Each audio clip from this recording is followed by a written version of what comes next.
Hi friends, ఈరోజైతే మేము మా పొలం సైడ్ వచ్చాము. అయితే ఇక్కడ ఉన్నటువంటి ప్రత్యేకత ఏంటంటే నీళ్ళు అసలు ఉండవు. అయినా వర్షాధారితంగా అనేక సంవత్సరాలు పంటలు చేసుకుంటూ పండించున్నాం. ఇప్పుడైతే బాగా కరువు వచ్చేసింది. ఆ పొలాలను పండించాలంటే కూడా కష్టతరమైనటువంటి విషయం. అయినా ఇటువంటి ఎడారిలో కూడా పొలం పండిస్తానని మా యువ రైతు బయలుదేరాడు. ఆయన ఏదేమైనప్పటికీ ఇసుక నుండి తైలం తీయగల సామర్థ్యం ఉన్నవాడని. ఈ రైతు పరిస్థితి చూస్తేనే మీకు అర్థమవుతుంది ఈ ఏరియాలో ఉన్నటువంటి కరువు కాటకం అనేది. కాళ్ళకు చెప్పులు లేవు, చేతుల్లో కర్ర లేదు, సిగ్గు లేదు, అయినా కూడా పండించడానికి పోతున్నాడు.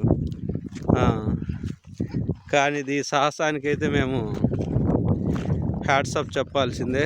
ఎందుకంటే యువ రైతు, ఈయన మొహం చూశారుగా, యువ రైతు మాడిపోయింది. అడుగో అది. హాయ్ ఫ్రెండ్స్, చూశారు కదా. హాయ్ ఫ్రెండ్స్, చూశారు కదా రైతు పడుతున్నటువంటి కష్టాలు. ఆయన ఆ రోజుల్లో 1955లో ఈ పొలంను అతను పండించాడు. మరలా ఈరోజు అదే పొలంలోకి వృద్ధాప్యంలో వచ్చి అది ఆ రకంగా ఎర్ర టెండలో శ్రేద తీరుతూ ఉన్నాడు. ఇదిగో ఫ్రెండ్స్, ఈ పొలం మొత్తం కూడా నీళ్లు లేక ఎండిపోయినది అక్కడక్కడ. ఇదిగో ఈ సంవత్సరము మిరప పంట కూడా వేసాడు రైతు. ఆయన వల్ల కాక మంచం ఎక్కేసాడు. అయితే ఏదేమైనప్పటికీ ఈ సంవత్సరం అయితే మంచి దిగుబడి రాబట్టాలనుకున్నాడు. ఒక 2 ఎద్దులకు మాత్రం గడ్డి సంపాదించగలిగిన సంవత్సరం మొత్తం మీద ఈ పొలం నుండి. ఇదిగో ఫ్రెండ్స్, నీళ్లు కూడా లేక పైపులన్నీ నిండిపోయినాయి. ఇదిగో ఈ ఎండలకు రైతు మొహం కూడా మాడిపోయినది కనిపిస్తుంది కదా ఫ్రెండ్స్. ఆయనే యువ రైతు. మరలా రైతు చెప్తున్నాడు కదా, ఈ పొలం నుండి కూడా నేను మంచి దిగుబడి రాబట్టగలను అనేటువంటి ఒక దృఢ సంకల్పంతో బయలుదేరాడు. ఇదే ఫ్రెండ్స్ ఆయన 1950లో ఉపయోగించినటువంటి మంచం. బామ్మగారు ఈయన కావలి ఉన్నటువంటి మంచం ఇదే. మంచి పోటుగాడు. ఇది ఈ కొండలు మొత్తం కూడా ఈయన హయాంలోనే ఏం చేయలేకపోయాడు.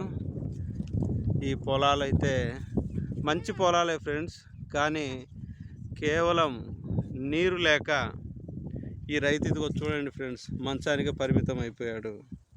ఎవరు వస్తారా నా కోసం, ఎవరు ఆదుకుంటారా నన్ను ఎదురు చూస్తూనే ఉన్నాడు. ఫ్రెండ్స్ చూడండి పెద్ద ఆయన ఎలా ఉన్నాడు. అది పరిస్థితి. కాళ్ళకు చెప్పులు లేవు, చేతులకు కర్ర లేదు. ఆయనకి ఇంకా ఏముందో కూడా తెలియదు ఫ్రెండ్స్. అలా అయిపోయాడు ఈ పరిస్థితి వల్ల.